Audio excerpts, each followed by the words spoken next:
Hello, everyone, and welcome to another episode of the Real Estate Development Insights podcast, where we bring you ideas, experiences, and best practices from the real estate development industry. My name is Payam Nursalahi. I'm the president of Daniel Project Management, a construction and project management firm that helps real estate developers define, design, and deliver successful projects. We have a very interesting episode lined up here for you. My guest for this episode is Daniel Kolominsky. He's a senior planner in the city of Toronto, and he is involved in multiple interesting initiatives and programs, including the development review. He's been involved in the Multiplex monitoring report, which we're going to deep dive in it on this episode. And he's pretty local. He was here in University of formerly known Ryerson, now known as TMU. He had a degree in urban and regional planning. So far in the 40-something episodes that we've had in this podcast, we've had a lot of people from the private side, developers, engineers, architects, builders, financiers. We've had many people who come in and vent and complain and have grievances when it comes to approvals, when it comes to the city side. And we've been trying in the background to get the city on the podcast and tell their side of the story. And this, hopefully one of many to come, is one of the episodes that we are trying to explain what is happening in the city of Toronto and tell the other side of the story, if you may. As always, you can find all the relevant information and links in our website, realestatedevelopmentinsights.com. That's all one phrase. And by all means, please remember to subscribe to our show. Even better, tell others about it. Let's get the word out and let's create a bigger impact together. Thank you and enjoy listening. Hey, Daniel. Welcome to our podcast. Hey, Payam. Thanks for having me on. I've listened to a few episodes, so it's cool to be a part of the podcast. So it's great to be here.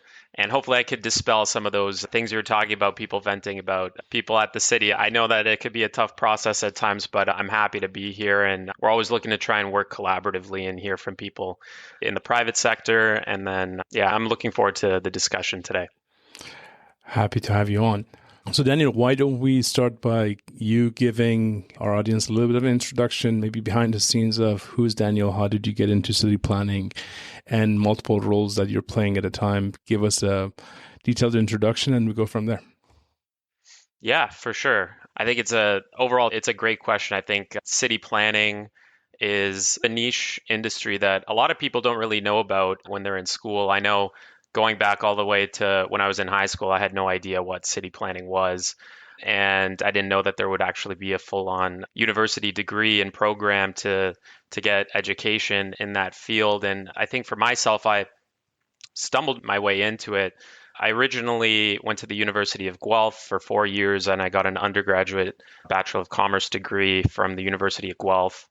And I always thought of myself working in the public sector, in the public service. And I was looking at how relatable that university degree would be from Guelph and how it could translate into public sector work. And I found the urban planning degree at TMU.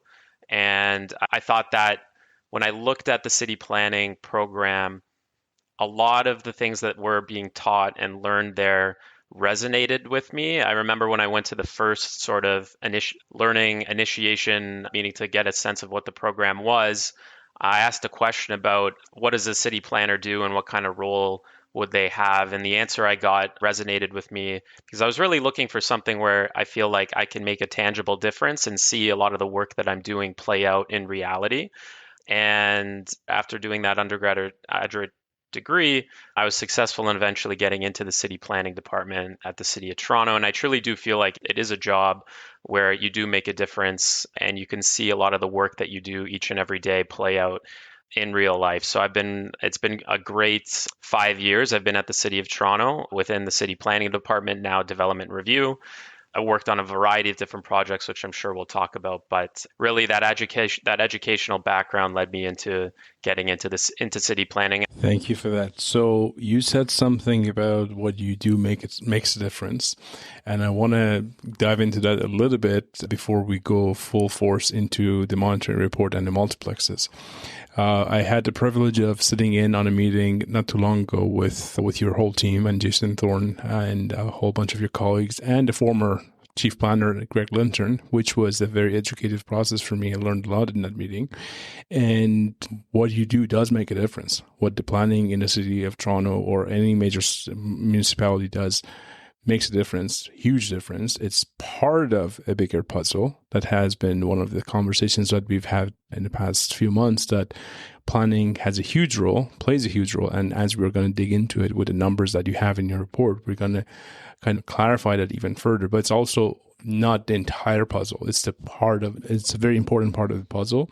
And just to end my digression there, the good thing that came from our meeting at the City of Toronto was that it seems like the planning team knows exactly where the pain points are. It's just a process of dealing with those pain points and making adjustments. It is, by definition, a slow process, and probably for good reason.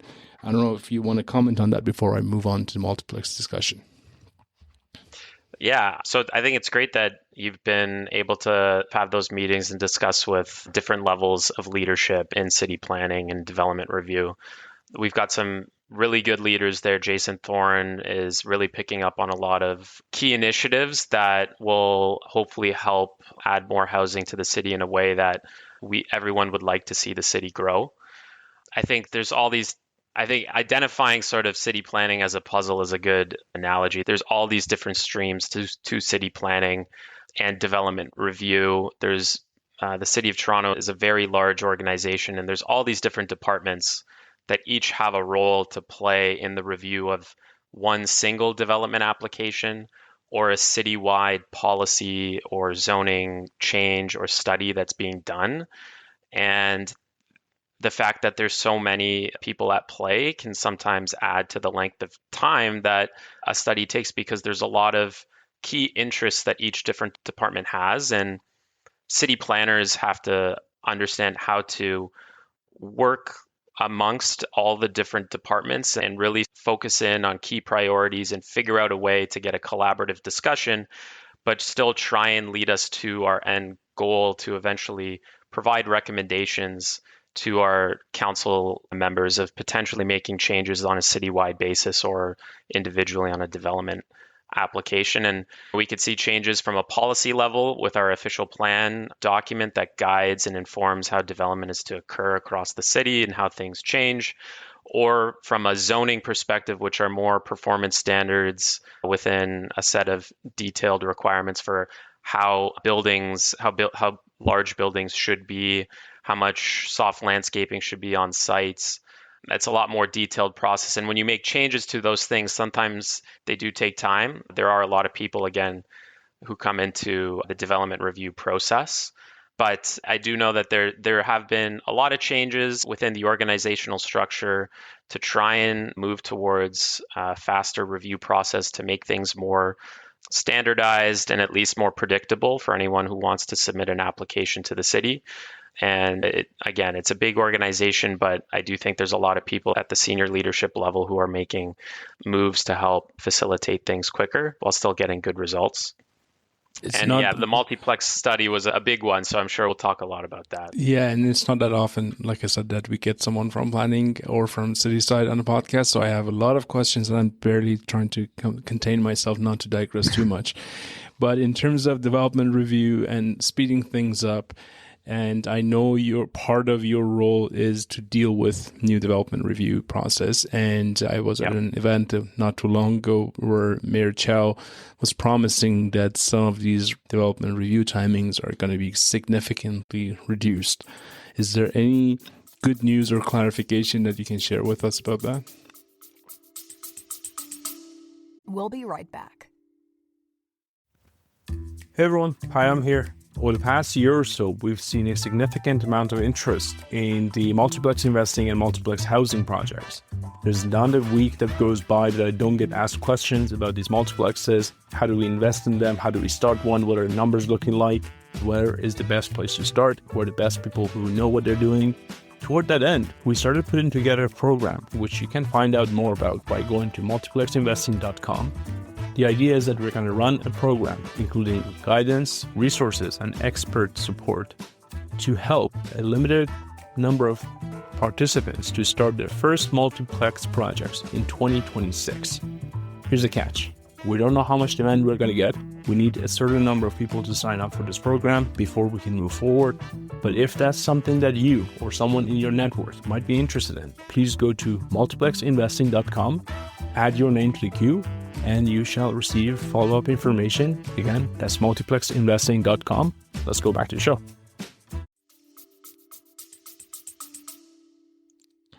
I would say that since the development review division was initiated just a couple years ago, we have worked on our application review processes and timelines, and there is data that's been released out there. I believe it's on a quarterly basis of what our average review times are for official plan amendment applications, rezoning applications, site plan control, and those average timelines have gone down. I think that depending on who you talk to, you could get a different perspective from whoever was making the application from the private side. There's definitely great examples of applications that have gone through the system for a rezoning application in 90 days or less. And then there's times where the application still has a lot of complex issues to it. And there's a lot of competing interests from different departments and different players and stakeholders where it takes a little bit more time to get to an end result. But I do think that, again, going back to some of the senior leadership in the development review department is definitely fostering a vision for the department to ensure that we are meeting our obligations of reviewing things in a timely manner. I personally have seen that change start to happen. I do see that our other departments are meeting their commenting timelines, and there is a considerable effort to make sure that we can try and report out to council with decisions in that faster timeline. There has been a bit of a slowdown in the development industry across the board. I know it's a challenging market out there, and nonetheless, we still, when we get applications in, we're reviewing them with that new vision. And I was actually just going to ask myself as a planner, how much of this fast-tracked effect do you think is because of that fewer applications, and how much of it do you think is because of refinement in the process? I'm not even sure if that's going to answer you. No, I think it's a fair question. I think that it definitely helps to be quite staffed up. When I first started in city planning, there were a lot of vacancies, and it was challenging when you had individual planners carrying more than 15 files at a time when the industry was really booming with submissions. There was submissions coming in left and right. We made a considerable effort to fill those vacancies, and it's great to have more staff on board. And with the development submissions maybe coming down over the years, I think that does help us focus on clearing out the backlog of submissions that might have still been there, and ensure that we give still all the attention to those new submissions to try and report out in a timely manner. But I do think some of the key tools that were implemented through this new division helps us see our deadlines, ensure that our comments are getting out on time, and we make sure that we get our reports out to council in a timely manner. So I think it could be a mix of both, it's to be probably honest. A balance of both, like you said. Okay, let's dive in. I can't wait. Let's dive in.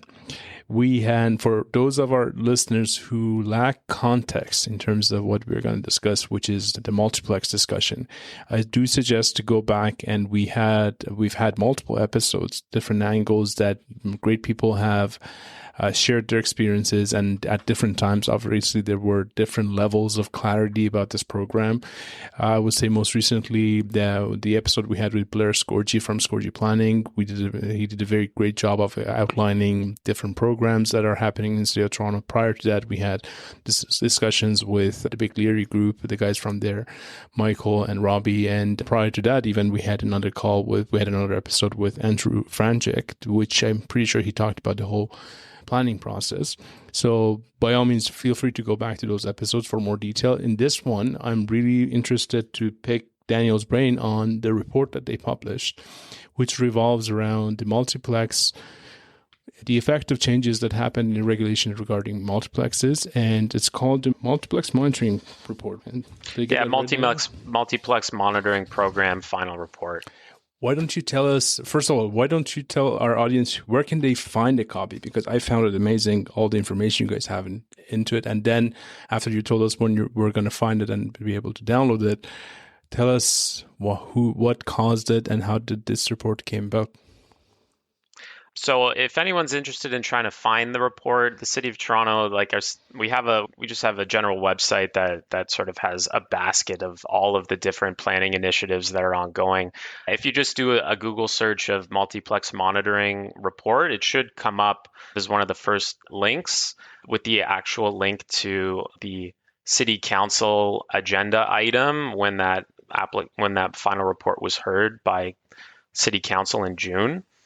But within that website, if you go to the expanding housing options in neighborhoods link, if you were to just type that in Google, it'll bring you to the umbrella page that has all the different city initiatives for adding housing options in our neighborhoods. And that, like you mentioned, some of your other guests have spoken about them, but there's a whole list of different housing permissions that have been changed within neighborhoods, from garden suites, laneway suites, multiplexes, major streets, which are 6-story apartments up to 60 units, townhouses on major streets, and then a subset of that also sixplexes, which is also an addition to the multiplex changes.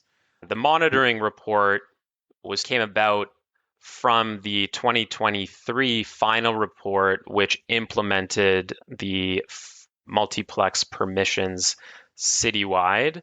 And of that adoption by City Council, one of the things that City Council directed staff to do was a monitoring program to look at the uptake of multiplexes, see what was happening, and then eventually report back with a very detailed analysis of what we saw. Perfect. Okay, so we will put a link in our show notes to download the report for people who are interested, which I definitely suggest anyone who wants to start a multiplex should look at this report. And like you mentioned, I believe the period that this report is covering is from mid of 2023 all the way up to April of 2025. Is that correct? Generally, for the most part, yes. The multiplexes were permitted citywide in May of 2023 in neighborhoods. The detailed review of multiplexes really was an 18-month period up until November of 2024. But going into the City Council actual meeting in June of 2025, we did gather a little bit more data up to April of 2025. But a bulk of the data that's in there is an 18-month period to November of 2024. Okay, I guess the first question on that note, is there a plan for City to update this report every so often, or is this a one-off? Usually it would be just the one report. Depends on how things are going through that monitoring exercise. We saw that there's still some things that we could continue to look at, and we actually came forward with a recommendation to have council consider the monitoring program continue. For multiplexes, that monitoring exercise is going to continue, and we've also lumped in the sixplex permissions into the monitoring exercise as well. But for example, the garden suite or laneway suite monitoring reports that were done, those just had that one report and then they were completed. I would personally advocate for having this as a recurring report, and mainly because when I was going through it, you were kind enough to send me the file a few weeks in advance.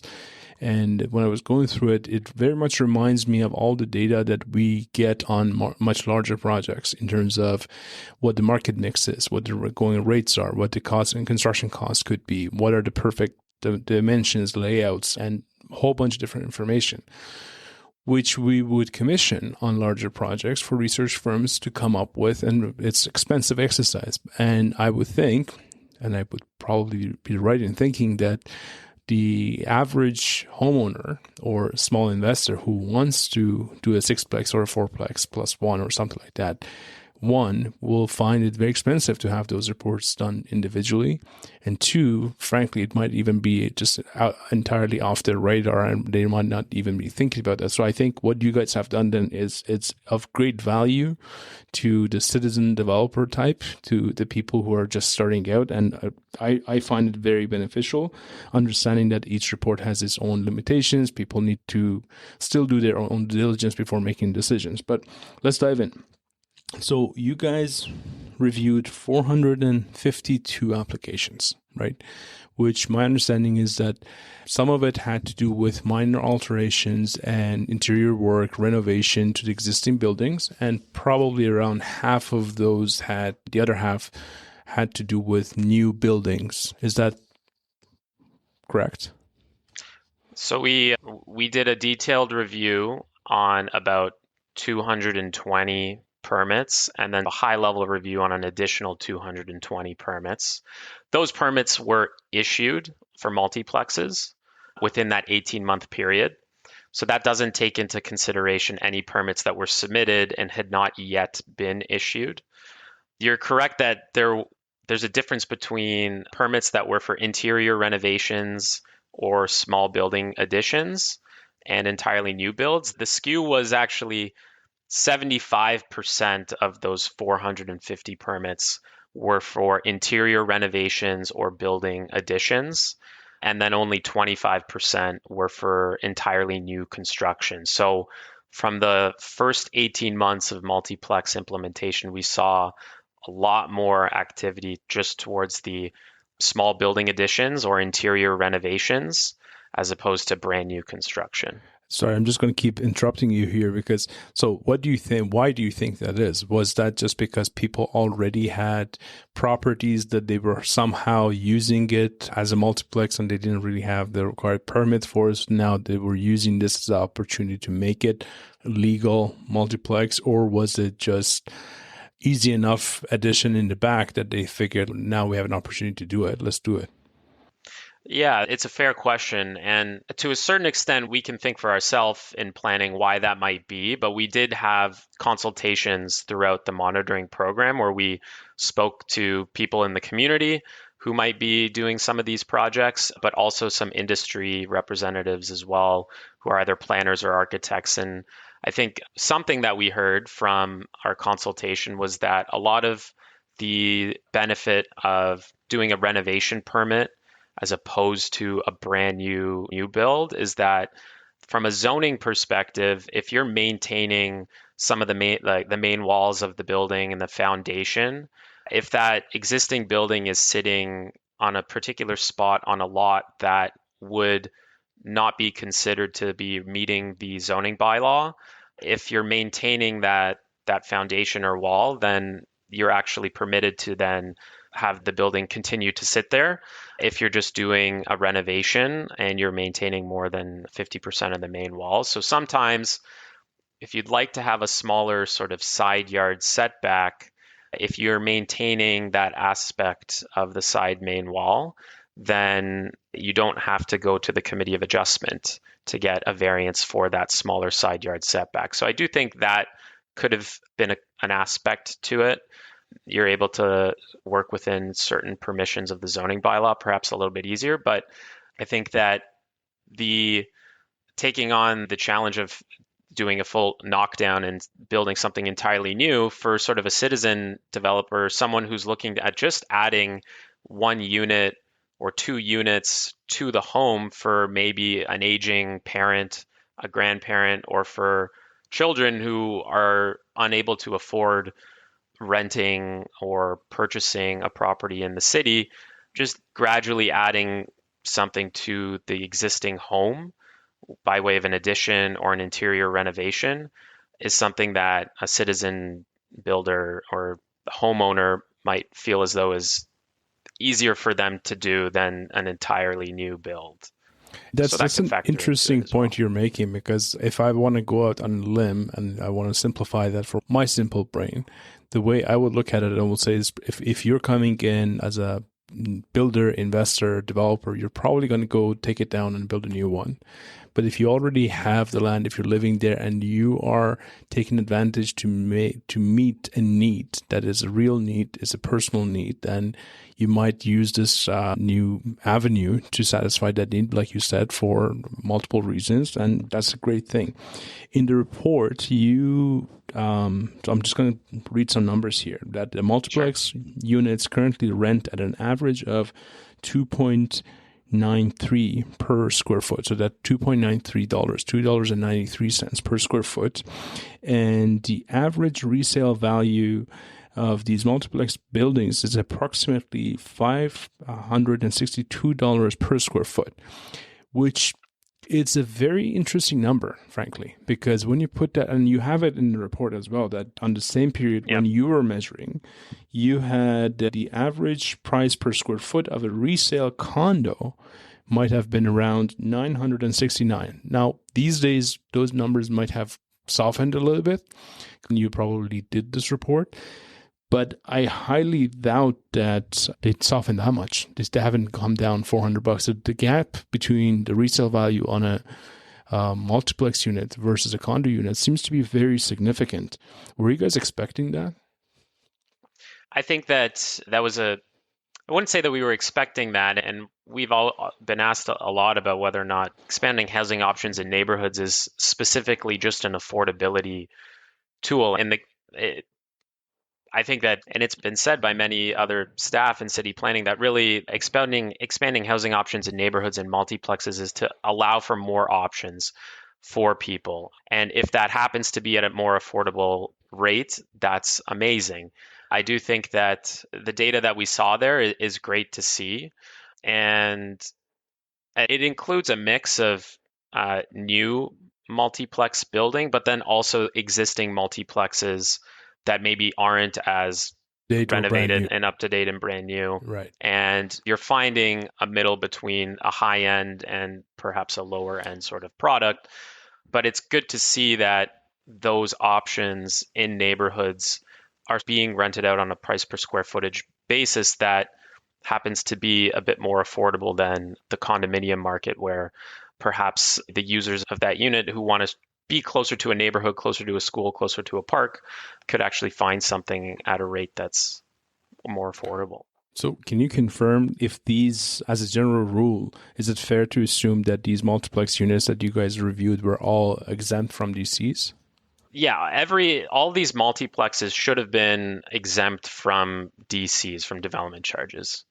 I do know that if you had a fourplex and a garden suite, there were some nuances that were resulting in an applicant who wanted to construct both of those buildings on a lot, where they needed to break up the sequencing of the timing of the permit. And there were some occasions where a development charge was going to be issued, and staff needed to look at that and say, hold on, you've got DC exemptions for 4 units in a multiplex, and then a development charge deferral program for the garden suite.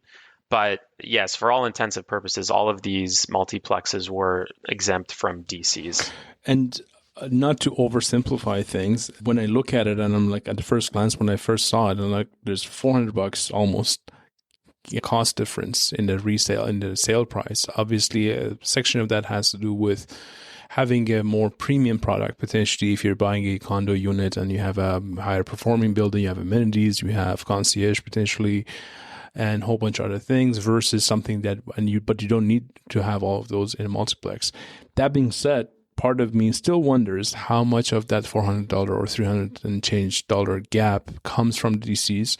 And this kind of goes back to our original conversation at the beginning of the interview, where the planning is only part of the mix, part of the puzzle. There's a good option there's a good situation that we have these options to have multiplexes, but why would there be so much difference? And I hope there's not. Let's put it this way. I hope in a few years we have this similar conversation. There's not as much gap between the two. And by that, I mean that the condo has gotten cheaper, not that the multiplexes have gone higher. On the next side of things, you have the approval timing, which I found really interesting because you have tracked that, the approval timings and the multiplex timelines, as you've mentioned it on the report. And these are very interesting overall because they're much faster, hypothetically, than what we typically deal with on a mid-rise or high-rise building. Do you want to walk us through that, how that happened, and maybe I poke you with a couple of questions on the actual numbers? Sure. I think it's a great observation you're making. That was one of the pieces of the monitoring program that I thought was, wow, this is a really interesting piece of data. So it was in there, but the city council didn't really ask any questions about it if you go back and watch that item when it was heard.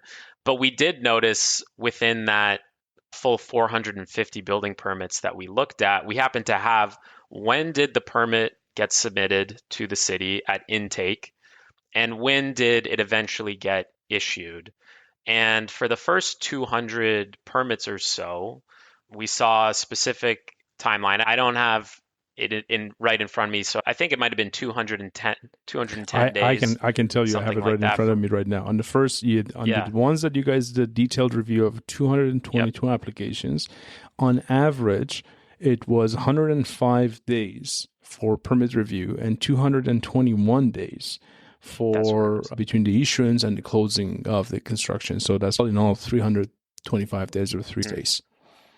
So that from the issuance to closure would be when the building is fully constructed and inspections have completed. And that's like how long does it take for someone to build the product? But we did notice that the review period between submission at intake to when the permit was issued, there was a decrease in time for that high-level building permit set that we reviewed, which really was the second half of the 18 months.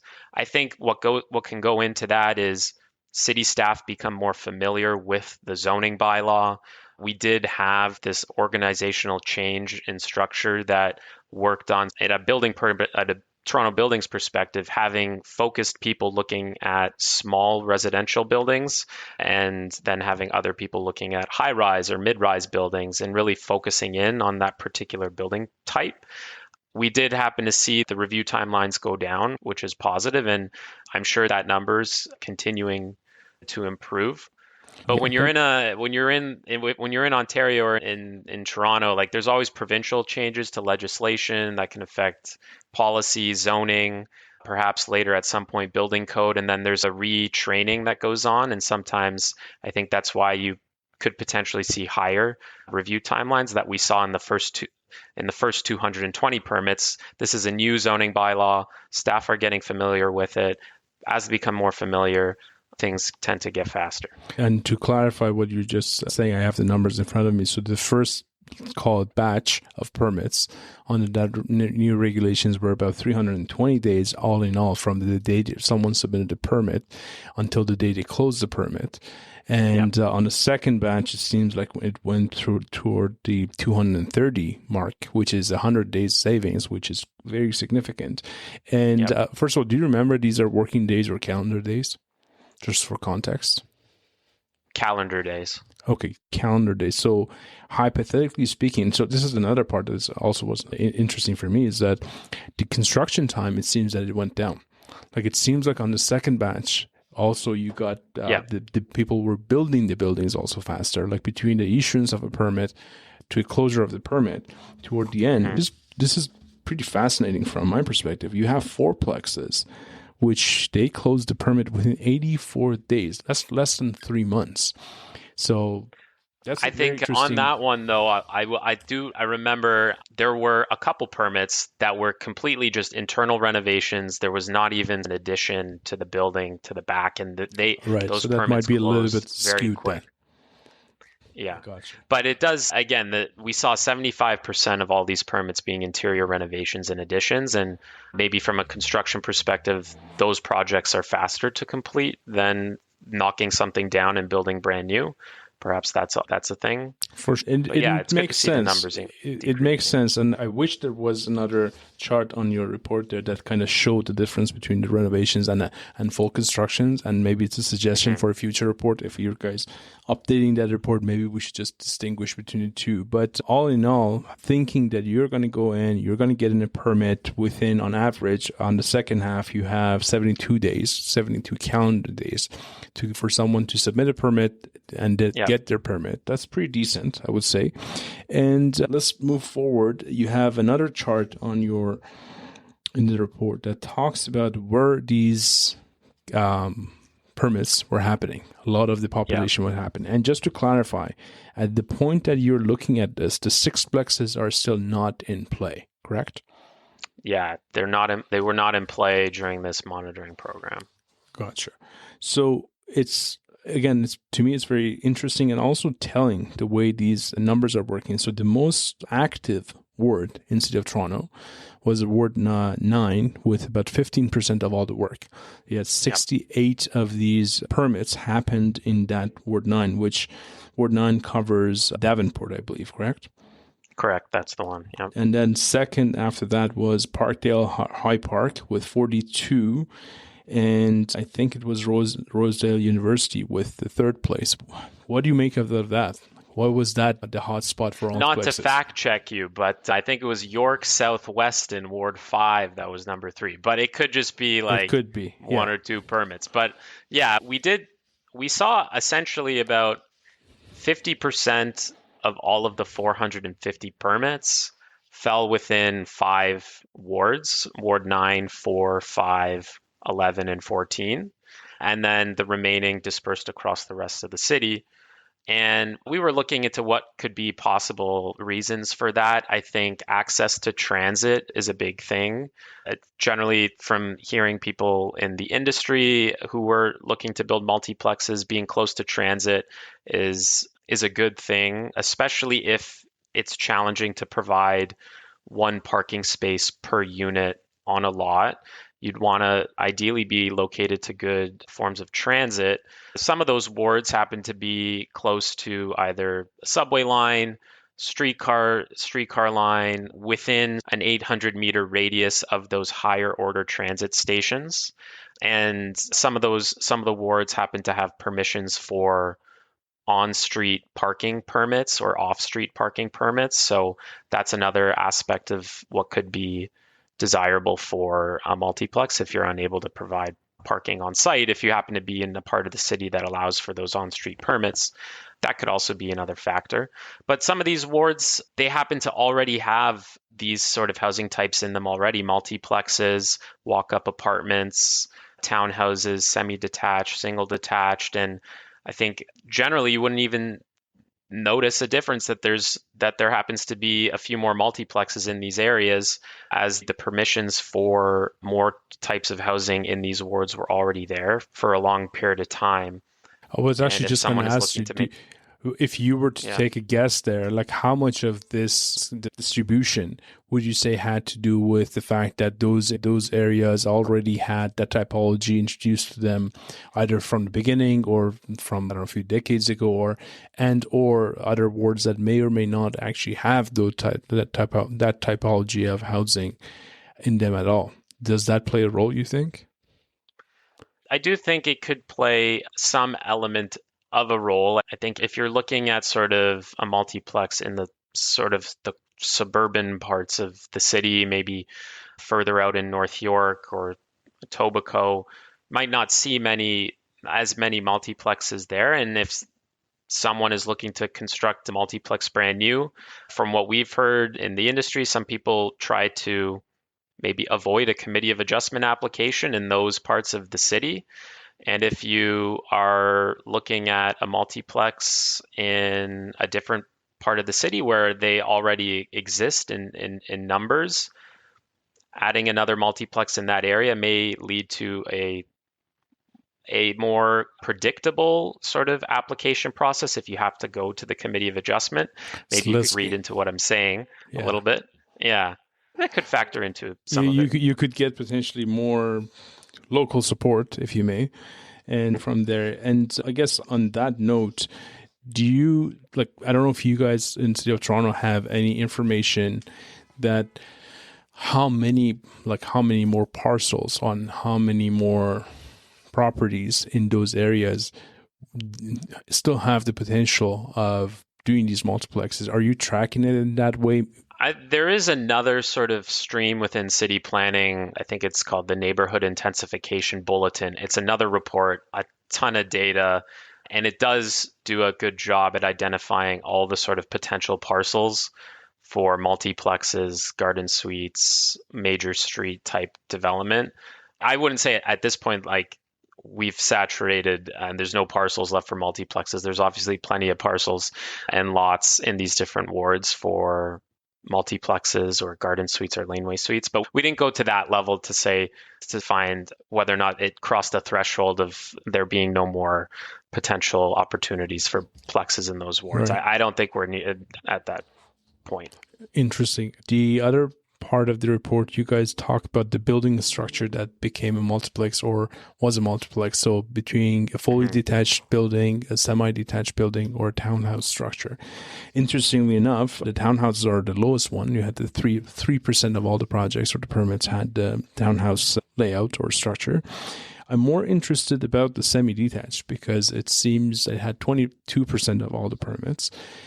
Do you remember or recall that are these properties that were newly built semi-detached? In other words, did someone buy a property, sever the piece of land, and make it 2 detached houses and make multiplexes, or was it different? Yeah, that's a good question. I do know that, again, the majority of these permits were interior renovations and conversions. So we had existing semis that were being renovated to add additional units to the lot. There was a subset of these permits that were one lot that was coming in for an application to sever the land into 2 and then construct 2 side-by-side attached buildings as semis. A very small set of the 452 permits, or of the 22% that were semis, were that. So it wasn't a significant amount. I do know that as we continue to monitor multiplexes, we are looking at that to see if there is a trend or an increase. One of the things from the monitoring program that did come about through staff's recommendation to council was a zoning change that was necessary to correct an interpretation issue that was happening at the building permit stage or at the zoning review stage, where if someone was looking to construct 2 semi-detached multiplexes with a total of 5 units or more between the 2 buildings, they were getting reviewed as apartment buildings and not multiplexes. And that was resulting in applications needing to go to the Committee of Adjustment. So we did come forward with a zoning bylaw amendment change to correct that, to ensure that the interpretation of 2 semis that were attached were in fact 2 multiplexes and not an apartment building. We'll see if that potentially unlocks more of those types of developments. Hypothetically, if I were to go and pick up a decent sized lot, let's say 55, 60 lot, and try and sever it and make it a two lots, each of them having a semi on it, essentially one big building, I could get between 4 on each side, which would be 8 in total, or some places 6 on each side, which would be 12 in total units. And I would still fall under these multiplexes, correct? Yeah, there's potential for that. There's a review process that goes into the dividing of the lot. It would get reviewed by planning staff at the Committee of Adjustment, and sometimes planning won't agree with the size of the new lots that are created, but it'll be up to the Committee of Adjustment to make a decision. But just one quick correction, I think that's important for maybe the audience, is that the 6plex permissions, those are only permitted within detached building structures.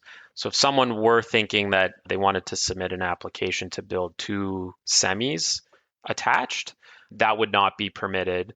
You would have to do a planning application, like a Committee of Adjustment application, or maybe a zoning bylaw amendment, or further than that, potentially. because staff did not come forward with recommendation for sixplexes in attached buildings, just detached. But you could do fourplexes, four in each, in attached forms like a semi. If I want to push that a little bit further, so if I were to buy a decent enough site and size on the frontage, let's say, for example, a 60 or 65, and then hypothetically, I could sever it into two semis, and each of them could give me 4 units. And potentially, I can also add one garden suite or laneway suite in the back if the site allows for it. So from one potential parcel of land, which is currently houses a bungalow, let's say, for argument's sake, Sure. I could create and add 9 more units. Is that a fair way of describing it? Yeah, that's definitely a possibility. You'd have to go through the application process, but we have seen that done, and there's certain parts of the city where that kind of an application might be an easier sort of application to submit because of what the lot fabric is like in the area. You might have smaller lots already, and then you're looking at a property that happens to be a wider lot amongst a lot of smaller, narrower lots, and the application to divide the lot makes a lot of sense there, and you wouldn't have an issue from the departments reviewing that application. So it's a possibility. Okay, that's great. And just before we go too far down that road, and going back again to the comment at the beginning about the planning only being part of the puzzle, one of the challenges that we have on these multiplexes and a little bit larger, maybe 10 units, 15 units, apartments in the city of Toronto is Toronto Hydro is finding place to put a pad mount transformer, basically bringing in all the services. I don't assume, or let me ask you, do you know if there are any initiatives in the background happening to try and align what you're doing in planning with other parts in terms of Toronto Water, Toronto Hydro, and even potentially garbage collection? There's a whole host of different initiatives going on. Like the monitoring programs are one thing. Multiplexes or the major streets policy changes. There's a monitoring program associated with major streets. I do think it would make a lot of sense to continue to have Toronto Hydro at the table discussing with them how can we make things easier for these new developments to get the electrification and the demand that's necessary to those lots in a way that works for both the city, the residents of the community, and the person building the building. So you don't necessarily just see all of these pad mounted transformers just popping up on every single front yard. So there's the monitoring exercise, but then there's other city-led initiatives that the solid waste department at the city is leading. Like they are looking at the type G loading requirements and looking at potential ways to maybe make some changes to better work for mid-rise development. So that's an ongoing work program. But again, there's all these different departments.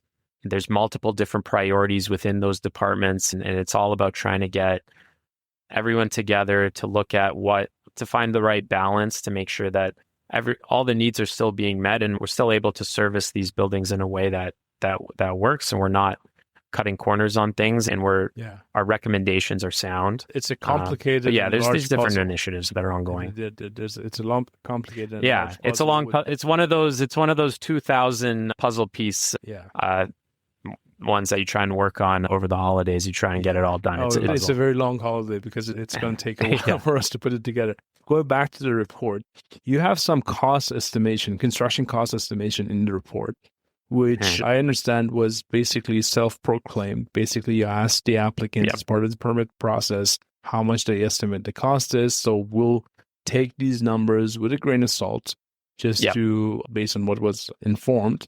You have the average, which is interesting, on all these applications. You had $1 million, basically, $1,012,000 for these new construction sites. Forget about the renovation portion because you've broken that out as small residential work, which those were averaging around $200K.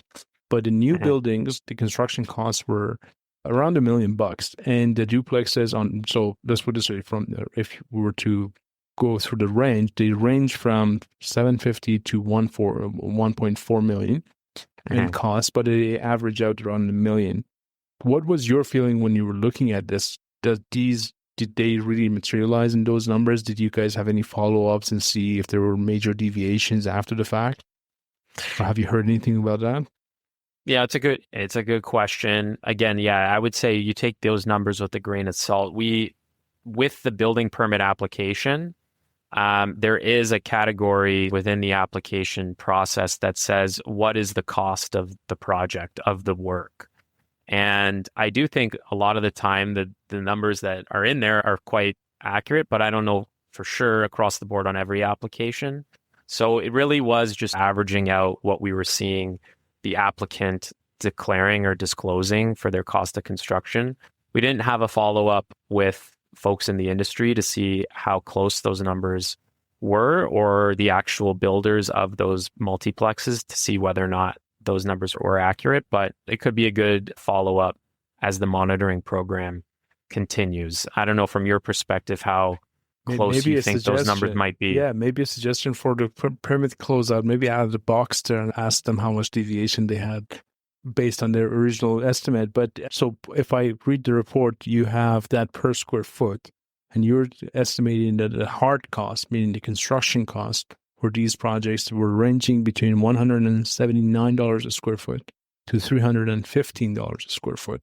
Which I would say is the 179 seems a little bit low to me these days, at least in the city of Toronto. But somewhere between 250 and 300 is probably reasonable, and 315 is probably very decent type of housing, assuming that you don't have too many problems on site. So yeah, I wouldn't necessarily disagree. One of the other things that you had, which I found very interesting, and I'm happy that you have, because I was going to ask you, and as I was going through the report, you already had it there, was the lot sizes.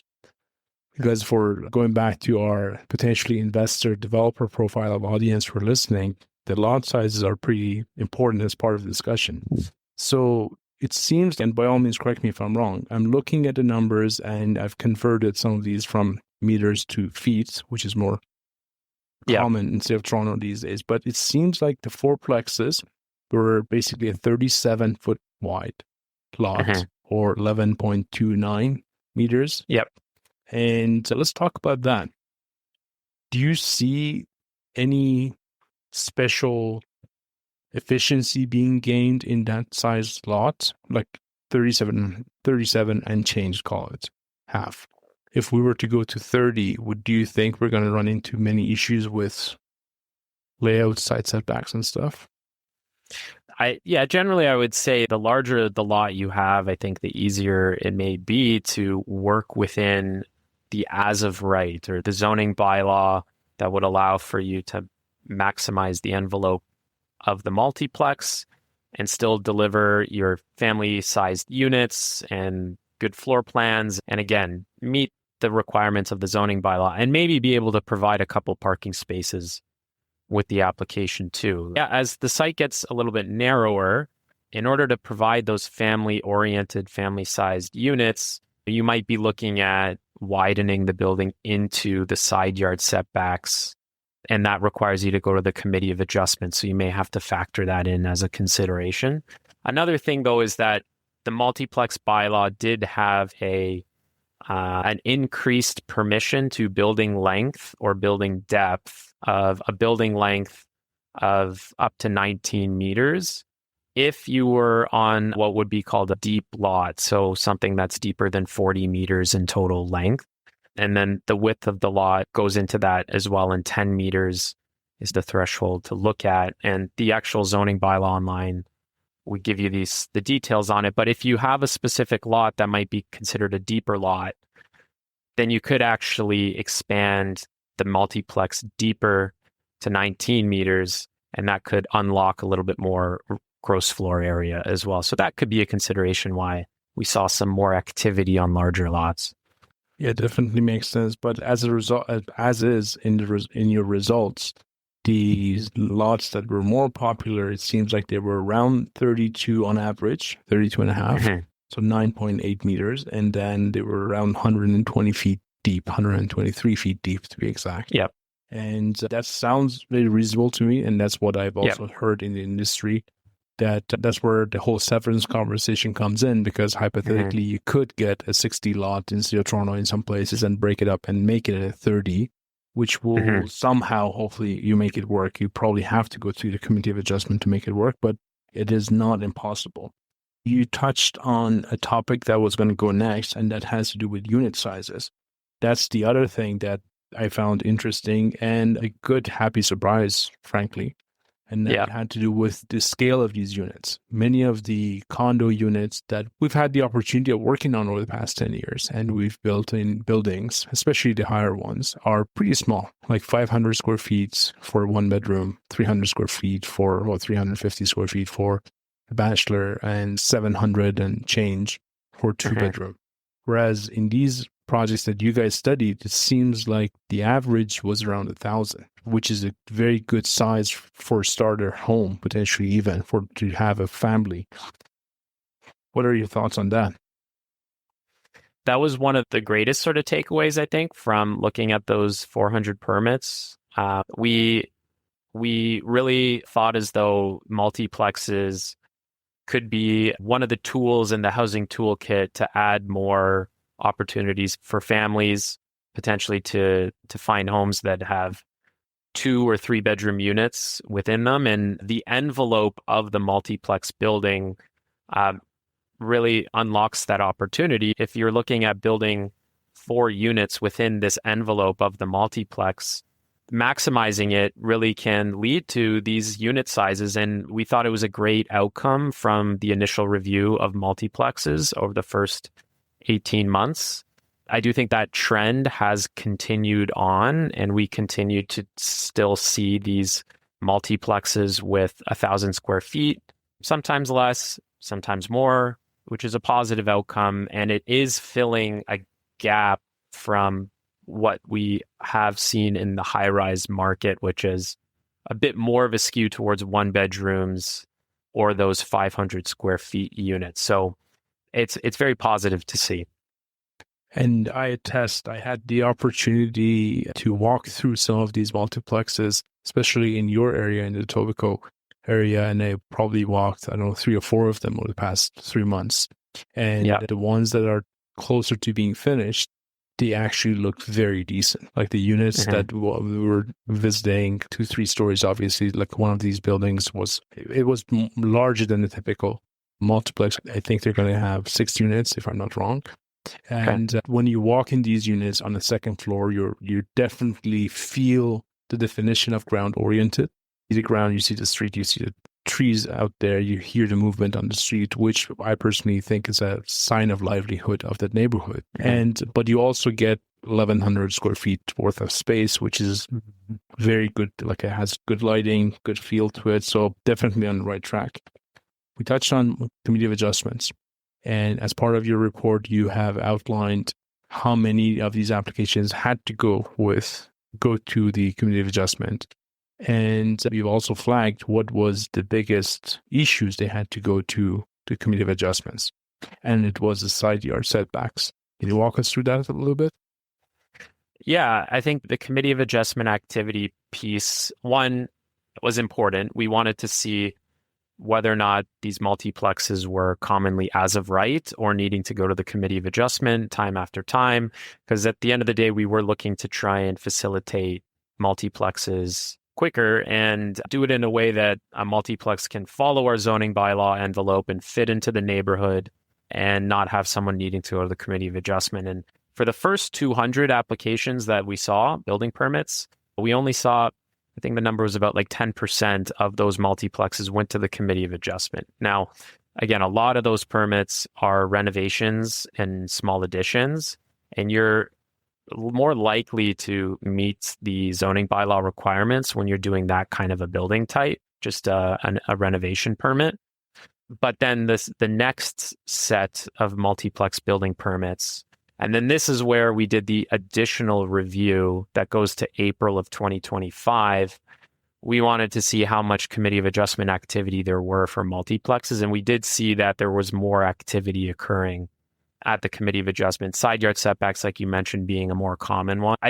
But also important to note is that the vast majority of these multiplexes are getting approved at the Committee of Adjustment. These C of A applications, I think it's easy for people to dwell on the ones that get refused, and sometimes those are the ones that make it to the media and the news articles. But again, I think it was about 80% so far of the ones that were submitted to the Committee of Adjustment are approved, and only 7% were refused. But the side yard setback could help unlock maybe that better floor plate to provide the kind of unit that will be marketable to a potential tenant and to a tenant who might be a family, and that's what someone is looking for to fill the units in the multiplexes. But they weren't drastic side yard setbacks. There's, in our perspective, a lot of these are minor in nature and makes sense for them to get approved at the Committee of Adjustment. So if we were to zoom out and look at this whole report and the exercise that you guys have done, what do you think were some of the biggest lessons learned for you guys at the city? Saying, you know what, we did this term, we did this changes to regulations, we did the monitoring report, and we obviously were trying to learn something. What were some of the bigger takeaways for next iteration of changes to the regulation, if there's one in 2, 3, 5 years? Does anything come to mind? Yeah, I think it's a good question. Lessons learned are always important, for sure. We generally feel as though things are being implemented in a way that, it's a sustainable introduction of multiplexes into the city. A lot of times there's fear out there that you're going to see an avalanche of new housing forms just pop up everywhere. And we hear it from people at times in the communities that it's just going to erode the neighborhood and it's not a good thing. And we're seeing a gradual introduction of these multiplexes, which is good. I think that we anticipated that it would be a sort of a gradual implementation and addition of these more housing forms. A takeaway or a lesson learned is it's always ideal to try and see something be as of right and see your zoning bylaw get implemented the way that we were thinking it would. And when you see things going to the Committee of Adjustment, you think maybe there were things that we missed and there were mistakes that we could have been fixing. But at the end of the day, I think there will always be people who go to the Committee of Adjustment. That Committee of Adjustment is there for a reason, and it's tough to get to a point where everything's just as of right. But looking back and seeing what are the most common variances that are being requested gives us an opportunity to maybe pay a little bit more attention the next time we're looking at making a recommendation and a change, and ensure that there won't be, for example, an interpretation issue at the Toronto Buildings Department where you're getting semi-detached multiplexes being reviewed as apartment buildings. So I think it's important to have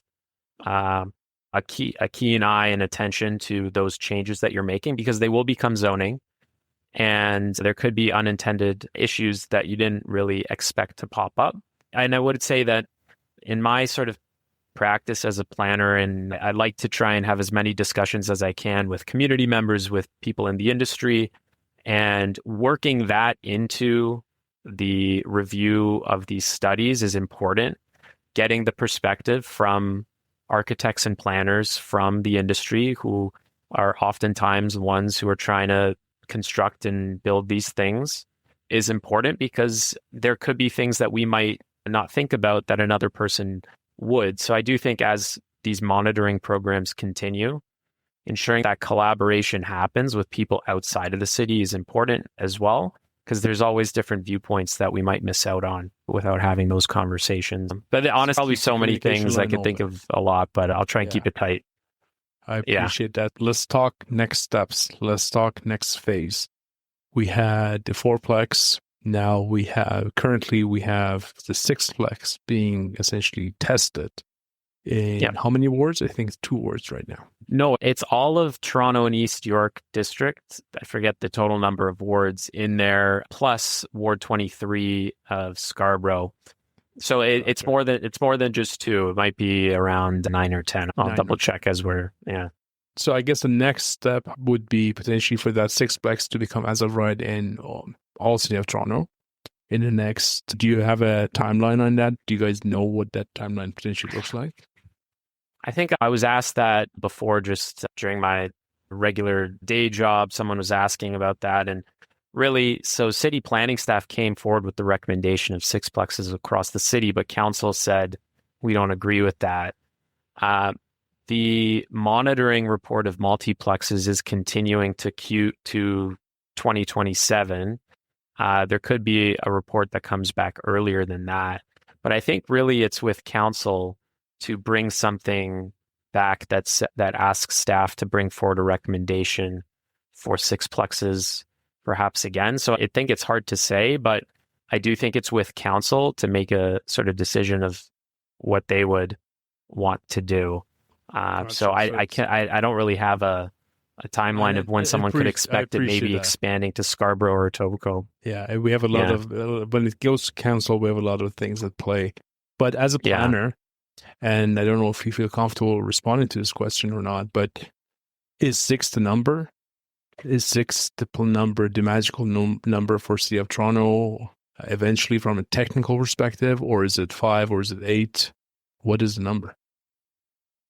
I do think it's a good question. I wouldn't say that there's a sort of a magic number. I do know that within the City of Toronto, we're continuing to look at our zoning bylaw and the residential zones. It's something that's on the work program. And I do think we've already acknowledged this in multiple iterations of EHON, is moving towards more form-based zoning, which is setting the envelope of the building and then perhaps not attributing too much of a numerical number to the number of units within that envelope. Or maybe changing the definitions of what a multiplex truly is defined as. Like right now, you have to have a portion of each unit stacked upon one another. Is that necessarily the way that a multiplex has to be designed? Could you have them vertically side by side within that envelope? So I do think there's more work that's being done on this form-based zoning approach.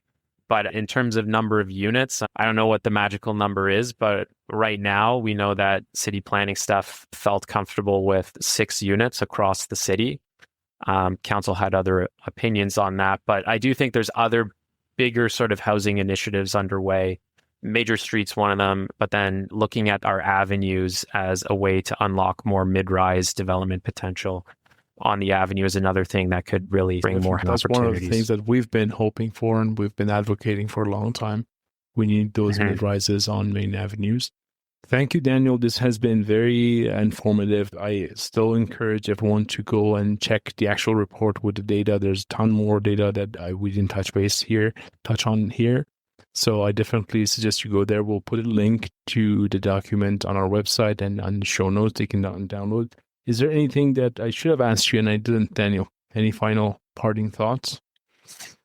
I would say if I could give people some advice maybe on putting together a good application, whether it's an as-of-right application or a building or or an application that requires a planning application, I do think it's important to understand the fact that if you're going to the Committee of Adjustment, there's multiple departments that come into play if you're making a minor variance application for a multiplex.